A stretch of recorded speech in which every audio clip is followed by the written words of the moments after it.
Alejandra Grindal. She's chief economist at Ned Davis Research. Alejandra, thank you as always for joining us. Just to summarize these numbers, gross domestic product, the annual pace of gross domestic product growth in the U.S. slowed down significantly in the quarter to 1.6%.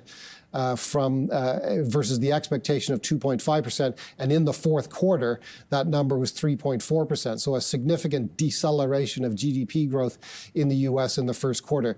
Otherwise, the numbers are a bit mixed. The GDP price index number comes in stronger than expected, and so does the core PCE price index number, which you can explain to our viewers, coming in stronger than expected. What's your takeaway, Alejandra, from these numbers? The market, the equity market certainly seems to be moving on them.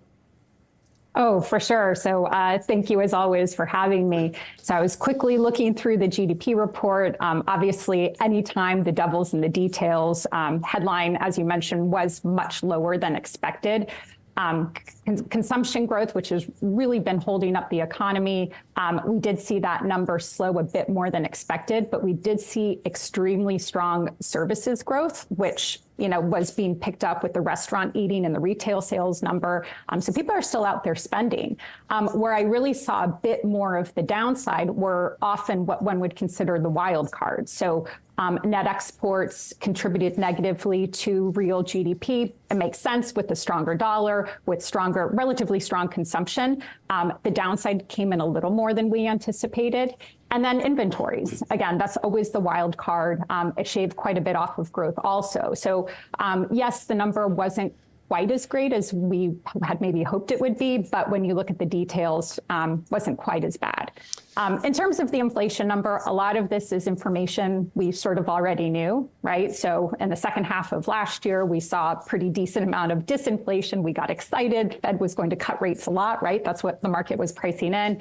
And then the first quarter of the year, the inflation data has been coming in higher than expected. And, the GDP report pretty much confirmed that. I'm going to give the next question to Greg Newman. But just before I do, I'll tell everybody that number of 1.6% GDP growth in the first quarter missed the estimates of all 59 economists who contributed their estimates to Bloomberg News. So it is a substantial miss to estimates. Greg. I'm wondering if these numbers combined is really just a nasty combination. I mean, you got weaker than expected GDP, weaker than expected personal consumption, which you're explaining, but I think really stubborn inflation here, again, sticky inflation. Tell me, where do we go from here if that's the case? Is this just a blip, or is this something that we're really going to be looking at higher for longer scenario? Yeah, I mean, with any data, you don't want to necessarily say it's a blip, but at the same time, it's one of many series. One thing I forgot to mention earlier is that keep in mind that the first month of the year, January, we actually did see some weak data across the board, but it was a little more weather related. Often Q1 data does come in less than expected because of these weather-related elements. So we do take that with some grain of salt. And as we saw spending through the end of the quarter, it actually did pick up. In terms of the inflation story, absolutely. I mean, things have just been a lot stickier than anticipated.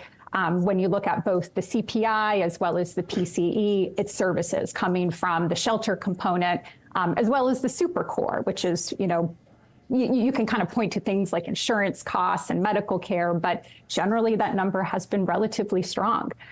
As the year progresses, we do expect domestic demand to slow somewhat, especially from the consumer, not necessarily grind to a halt, mainly because labor markets do remain quite tight, and we think they'll continue to remain tight. But we have seen a rise in delinquencies, and excess pandemic savings, which kind of held up the consumer for quite some time, have been fading. So I think we'll see a nice balance as the year progresses. But yeah, those pesky elements of the inflation story, we'll just have to be watching it closely. So what does all this mean to the Fed? The equity market is selling off and bond yields are ticking higher. Yeah, I mean, obviously that combination that we heard today, you're going to see an immediate market reaction, slower growth, higher inflation. That's not typically what markets like. But as I said, we need to see a little more data.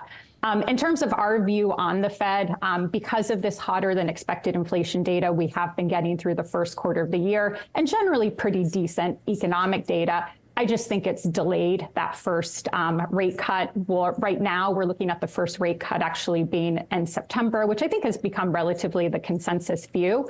Part of it is, again, those reasons that I mentioned. We should continue to see a bit more disinflation, maybe not so much to the point of reaching the Fed's target. But the problem is if you get disinflation and rates stay the same, the rates automatically become more restrictive. So it does give them a little wiggle room to cut rates, but maybe not as much as we originally anticipated at the beginning of this year.